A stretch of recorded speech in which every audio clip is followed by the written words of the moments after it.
साबित किया, पनिश भी हुआ, लेकिन वो NRO 1 की नज़र हो गया। इस तरह NRO 2 पे 3.5 साल पीछे मेहनत हुई, करोड़ों रुपये अवाम के पैसे लगे, उस पर एजेंसियों ने काम किया, सब ने काम किया। NRO 2 की नज़र सिर्फ नवाज शरीफ फैमिली के 35 अरब हैं जो माफ़ हो गए, और 100 अरब से ऊपर जरदारी के केसेस हैं। वो टोटल तक जिस तरह मैंने बताया कि तकरीबन 11 से 1200 अरब के केसेस जो हैं वो ख़त्म कर दिए। तो हमने जो मेजर्स लिए हैं एंटी करप्शन की पंजाब में, वो आपको थोड़ा सा एक एक करके बताना चाहता हूँ आवाम की सहूलत के लिए। सबसे पहले हमने एक नंबर 1350, यह आपको नज़र आ रहा होगा, ये हमारी हेल्प लाइन है। ये अवाम अन्नास के लिए अवेलेबल होगी हफ्ते में 5 दिन 9 बजे से लेके 5 बजे तक। आप इस लाइन पर कॉल कर सकते हैं एंड यहाँ पे ऑपरेटर आपको हेल्प करेगा कि आपने अपना केस या आपकी जो शिकायत है आपने कैसे उसको आगे लेके जाना है। दूसरे नंबर के ऊपर हमने आवाम की आसानी के लिए, ताकि घर बैठे आप कंप्लेन अपने डॉक्यूमेंट्स के साथ लॉन्च कर सकें, ये 2 नंबर हमने व्हाट्सएप के दे दिए हैं। 0303661350, 0303771350। इस पर आप अपनी कंप्लेंट भी दे सकते हैं और साथ साथ अपने डॉक्यूमेंट्स भी अपलोड कर सकते हैं। ऑटोमेटिकली कंप्लेंट लॉन्च हो जाएगी और आपको फीडबैक मिल जाएगी। तीसरी चीज़ जो हमने की है वो ये है कि ये ऑलरेडी मौजूद है, जो हमारी ऐप है, ये है रिपोर्ट करप्शन ऐप। इस पर आप अपना जाके अपनी शिकायत दर्ज करवा सकते हैं और ये 24 आवर्स अवेलेबल है। और चौथी चीज़ जो है वो हमने इंट्रोड्यूस की है खुली कचहरी। 2 फरीदकोट में हर महीने की पहली मंगल को 10 बजे से लेकर तकरीबन 12:30 बजे तक मेरे साथ खुद और मेरे साथ डायरेक्टर जनरल जो है वो कंप्लेंट सुनेंगे लोगों की, और हर रीजन्स के अंदर जो रीजनल हमारे डायरेक्टर्स हैं अपने कंप्लेंट्स हर के लोगों के साथ। लेकिन ये शिकायत वो होंगी जो मुकदमों में या आपकी कंप्लेंट के बारे में, या आपने महकमाना कोई कार्रवाई करवानी है, महकमे के खिलाफ अगर कंप्लेंट है, ये शिकायत हम खुली कचहरी के लिए सुनेंगे। अगले इशू की तरफ मैं आता हूँ, जो कि चेयरमैन नायब ने एक प्रेस कॉन्फ्रेंस की, ये प्रेस रिलीज़ है कि जी केसेस जो हैं वो हम कोर्ट्स को भेजेंगे, जिसमें स्पेशल कोर्ट्स हैं, सेशन कोर्ट्स हैं और बाकी कोर्ट्स हैं। तो मैं इसमें एक चीज़ टेक्निकल बताना चाहता हूँ कि चेयरमैन नैब जो हैं वो अपने NAO नेशनल अकाउंटेबिलिटी ऑर्डिनेंस के तहत किसी को केस भेज सकते हैं। जिन्होंने ये अमेंडमेंट्स किए हैं उन्होंने नैब के हाथ भी काट दिए और पाँव भी काट दिए, न जाए मानदन न पाए रफ्तार। तो वो किसी को भी ये केसेस नहीं भेज सकते। वो भेज सकते हैं तो नैब कोर्ट्स को सिर्फ भेज सकते हैं। अभी ये सारे जितने भी केसेस बंद हो गए उनके पास गए हैं, ये सिर्फ एक कंप्लेन और उसके ऊपर एविडेंस की सूरत में है। इसलिए हमने आज ख़त लिख दिया है चेयरमैन नैब को कि जितने भी ये खत है, जितने भी केसेस हैं जो कि 50 करोड़ से करप्शन से कम हैं और उसमें पंजाब हुकूमत का पैसा इन्वॉल्व है, वो केसेस हमें आप रेफ़र कर दें। और वो केसेस जिसमें मिसयूज़ ऑफ अथॉरिटी है हमारे गवर्नमेंट सर्वेंट्स की, और वो भी हमें आप रेफ़र कर दें, बिकॉज उनकी जो रिस्ट्रिक्शंस ये वायद हो गए हैं। इस तरह चीटिंग पब्लिक एट लार्ज के जो केसेस हैं, जिसमें 100 से जो है वो कम लोग, जिन्होंने कानून ये भी आ गया कि 100 से कम लोगों को जिन्होंने चीट किया हो या धोखा दिया हो, केस उसको नहीं लेकर आगे प्रोसीड कर सकते। हमने ये लिख दिया कि वो भी केस हमें ट्रांसफ़र करें जो हमारे जुरिस्डिक्शन के अंदर। अगली बात इसी ज़मन में जो आती है वो ये कि रमज़ान शुगर मिल का एक केस था जिसमें तकरीबन 23 करोड़ रुपया हुकूमत पंजाब को खर्च किया गया। इसकी तफसील ये है कि एक प्लान बनाया गया कि अड्डा जामिया एक गांव है, एक MPA हैं मौलाना, उनको कहा गया कि आप दरख्वास्त दें कि जनाब इस एरिए में एक नाले की बड़ी ज़रूरत है, सीपेज जो नाला होता है उसकी। तो ये नाले की जो अलाइनमेंट दी गई ये थी अड्डा जामियाबाद से, जिससे आगे तहसील भवाना में आगे जाना था, एक इसकी डिज़ाइन बनाया गया। डिज़ाइन बनाने के बाद इसको बजाय अड्डा जामिया से शुरू करने से इसको विलेज धराना से रमज़ान शुगर मिल के अंदर से इसको पास से शुरू कर दिया गया, करके इसको मेन नाले तक ले जाया गया।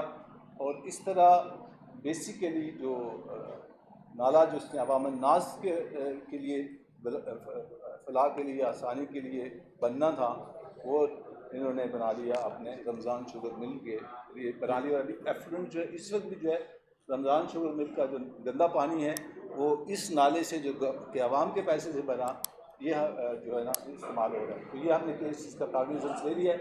इसमें हमजा शरीफ, शहबाज शरीफ जो है दोनों इसमें जो मुजरम हैं, क्योंकि ये क्राइम प्रोसीड बेनिफिशरी हैं और वो लोग जिन्होंने इसके डिज़ाइन को चेंज किया। और मज़े की बात यह है कि जितनी भी पेमेंट की गई वो नक्शे के ऊपर उसी नाले की गई जो एग्जिस्ट नहीं करता, जो ज़मीन पे है ही नहीं, जबकि वो ज़मीन पे जो है वो किसी और जगह पे है। ये वैसे जो भी ब्रिगेडियर साहब ने आपको रमज़ान शुगर मिल का भी जो पुराना वाक़या बताया कि नहीं, तरीका वारदात वही है पुराना, कि किस तरह से पहले नाला बनवाने के लिए तो अवाम के नाम के फ़िला के नाम के ऊपर अपने ज़ाती जो काम है, अखराजात हैं, वो अवाम के जेब से करवाए जाते हैं। इसी तरीके से ऑडियो लीक्स में आया कि किस तरह मरियम बीबी के दामाद को अगर अपनी हाउसिंग स्कीम में ग्रिड स्टेशन बनवाना है तो उसका भी किस तरह से प्लान किया गया। यानी तरीका वारदात इनका वही है जो पहले रहा। और आज भी जिस तरह माजी के अंदर नवाज शरीफ और जरदारी जो है अपने केसेस नैब से इसी तरीके से फ्रेंडली प्रोसिक्यूशन के जरिए कराते हैं, तो आज भी वही तरीका, वही जो है वारदाती जो हैं अपने पुराने हरबे इस्तेमाल करते हुए अपने केसेस माफ़ करा रहे हैं। लेकिन इससे मैं समझता हूँ कि हमारा जो निज़ाम अदल है उसके ऊपर यकीनन जो है एक बहुत बड़ा जो है सवालिया निशान बन गया है कि किस तरह से जो है इदारों में बैठे हुए लोग जो है सुम्मुम बुकुम खामोश बैठे हुए तमाशा देख रहे हैं, और ये बड़े बड़े चोर डाकू जो हैं वो किस तरह से कवानीन चेंज करके आइन और कानून की धज्जियाँ उड़ाते हुए जो है अपने लिए रिलीफ ले रहे हैं। और ये आज आपने देख लिया, कल और आज में ये वही समरात हैं जो बार बार हम कह रहे थे कि ये टोला इक़्तिदार पे बिठाया ही इसलिए गया है, और इनके पास इनका आने का मकसद एजेंडा सिर्फ 1 पॉइंट एजेंडा है कि अपने लिए NRO 2 लें और अपने केसेस और अपनी चोरी जो है उसको जो है माफ़ करवा लें। ये तो इसमें बड़ी बात यह है कि इसमें एक सेकंड इसमें ख़त्म नहीं हुआ। इसमें ये जो रमज़ान शुगर मिल की जो प्रोसेसिंग हुई है पूरे प्रोजेक्ट की, ये 4 हफ्ते में मुकम्मल हो गई।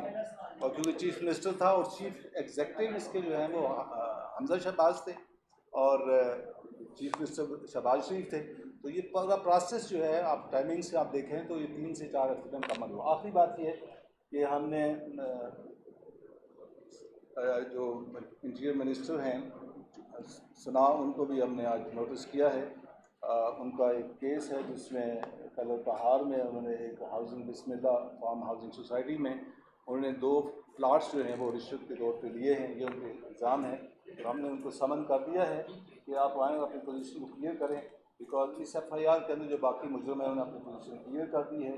तो उनको भी हमने आज जो है नोटिस जारी कर दिया है इंटीरियर मिनिस्टर को। ब्रिगेडियर साहब गुजारिश की है, ब्रिगेडियर साहब गुजारिश की है, ब्रिगेडियर साहब गुजारिश की आपने तो ये बयान किया है केस के बारे में मरियम नवाज साहिबा ने, तो क्या ये आपको मीडिया को बताने की बजाय अदालतों में नहीं परस्यू करना चाहिए था ताकि वो वहाँ गिरफ्त में आती पकड़ी जाती?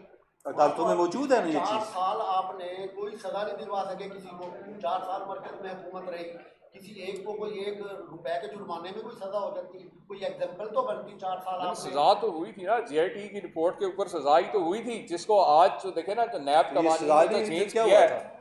आज क्या है अदालत ने क्या कहा कि नैब की जो प्रोसिक्यूटर्स हैं, जब आप देखें जब आपका डिफेंस भी और प्रोसिक्यूशन दोनों आपस में फ्रेंडली हो जाए, मिल जाए, जो चोर चौकीदार जब मिल जाए तो फिर इस किस्म के ही फैसले सामने आते हैं कि बड़े बड़े डाकू जो हैं वो आज़ाद फिर रहे हैं, बड़े बड़े जो लुटेरे हैं वो इक़्तिदार पे काबिज हैं, और जो आम गरीब जो छोटा चोर है वो जेलों में सड़ रहा है।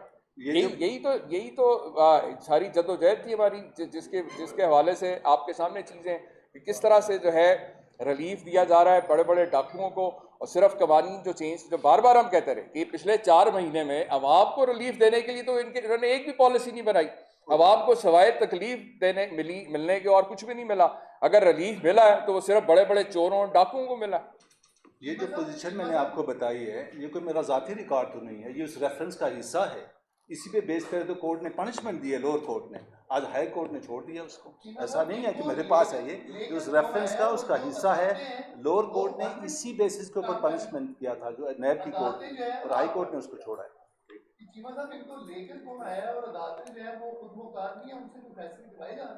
लेके तो आपको बता दिया ना, वो साइफर अब करें ना ओपन, साइफर को करें, पब्लिक करें, ताकि कौम को पता चले कि कौन किसको लेके आए और कौन किसने साजिश और क्या सारा कुछ किया। ये चीज़ें हम ये पब्लिक करें। और दूसरा ये कि अदालत देखें, अदालतों का बात नहीं है यहाँ पे, जो मैंने आपसे कहा जिस तरह से नैब के कवानीन चेंज किए गए हैं, प्रोसिक्यूशन को जो है एक फ्रेंडली प्रोसिक्यूशन जब होगी तो फिर डेफिनेटली यही होगा कि अपने जो इक़्तिदार में बैठ के इन्होंने जिस तरह माजी में भी करते रहे, अभी भी यही कर रहे हैं कि अपने जो चोरी के केसेस हैं उनको फ्रेंडली प्रोसिक्यूशन के जरिए सारों को विड्रॉ करते जा रहे हैं और उनमें क्लीन चिट ले रहे हैं। अच्छा चीमा साहब, इमरान खान बारहा कह चुके हैं कि ये लोग डील कर रहे हैं और डील करके वापस आ रहे हैं।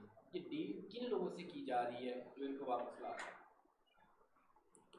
देखें, आपको भी पता है कि जो किस तरह से ये माजी के अंदर भी जो है डीलें करते रहे और डीलों के ज़रिए ही, क्योंकि इनको आता ही सिवाय मुकमुका के ज़रिए जो है इक़्तिदार पे हमेशा इन्होंने कब्ज़ा किया है। और जिस तरह से वरना ये वो जो आज सारे जो 13 जमाती जो टोला है PDM का, ये तो वो लोग हैं जो जिन्होंने जो 40 साल एक दूसरे को चोर चोर कहते रहे, एक दूसरे पे करप्शन केसेस डालते रहे, और ये इकट्ठे हुए तो सिर्फ 1 पॉइंट एजेंडा के ऊपर, और वो 1 पॉइंट एजेंडा था NRO 2 का हासिल करना, और वो उसके समरात आप देख रहे हैं आपके सामने। अच्छा वाजिद साहब, आपने कहा कि बदकिस्मती से पहला NRO हुआ, उसको कभी बड़ी एफर्ट भी पैसे लगे, आपने वो सब कुछ भी देखा, दूसरा भी हुआ। पहले में तो पता चल गया था कि मुशर्रफ साहब सामने थे, अब किसके साथ ये सारा कुछ हो रहा है और कौन ये कर रहा है?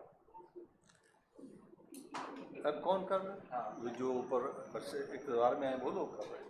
वो किससे ले रहे हैं? वो तो खुद अपने लिए कर रहे हैं, तो ले रहे हैं। लेकिन बात यही है, ये सवाल तो आपको चाहिए कि नून से करें, क्योंकि जब फैसला इनके खिलाफ आता है तो यही लोग जो हैं जो बैठ के प्रेस कॉन्फ्रेंसेस में अदलिया और मोअज़्ज़ज़ जजेस के खिलाफ जो है ऑडियो और वीडियो लीक्स की जो है धमकियाँ देते हैं, और जब इनके हक में आ जाए तो उस वक्त सब बहुत अच्छा। असेंबली ने रिकमेंड किया ना, असेंबली ने बनाया, जिसमें सारे चोर बैठे हुए हैं, जिसमें 67 तो नैब के जो है ना वो नामज़दा हैं और उसके ऊपर बेल के ऊपर भाई से आकर एक गलती की, अगर पीटीआई असेंबली में रहती तो कम से कम इसके जैसे कवानीन को पीटीआई रोक सकती थी। देखिए, PTI बिल्कुल इनका हर महाज पे मुकाबला कर रही है और इंशाल्लाह ताला इनको बिल्कुल छोड़ेंगे नहीं। दोनों डाकू को जितने मर्जी ये कवानीन चेंज कर लें, इनसे कौम का एक एक पाई का हिसाब लिया जाएगा। ब्रिगेडियर साहब, आपसे मेरा एक सवाल है कि एंटी करप्शन के रूल ऑफ लॉ में असिस्टेंट का होना नहीं लिखा हुआ, तो आप किस कानून के तहत ये सारा इंतजाम देखते हैं?